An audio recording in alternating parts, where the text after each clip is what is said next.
اسلام آباد high court کا larger bench آج پی ٹی آئی چیئرمین کی مبینہ بیٹی ٹیریان کو کاغذات نامزدگی میں ظاہر نہ کرنے پر عمران خان کو نااہل کرنے کی درخواست کی سماعت کرے گا۔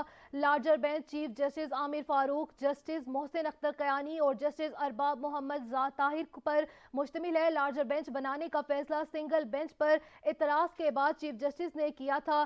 شہری محمد ساجد کی درخواست میں سابق وزیر اعظم عمران خان پر الزام عائد کیا گیا کہ انہوں نے 2018 کے عام انتخابات کے کاغذات نامزدگی میں اپنی مبینہ بیٹی ٹیریان کی تفصیلات ظاہر نہیں کی۔ عمران خان نے سنگل رکنی بینچ کے روبرو اپنے تحریری بیان موقف اپنایا کہ یہ درخواست میاں والی کی نشست کے تناظر میں دائر کی گئی۔ الیکشن کمیشن میاں والی کی نشست سے ڈی نوٹیفائی کر چکا ہے۔ عمران خان نے کہنا تھا کہ وہ اب رکن اسمبلی نہیں رہے، اس لیے درخواست قابل سماعت نہیں رہی۔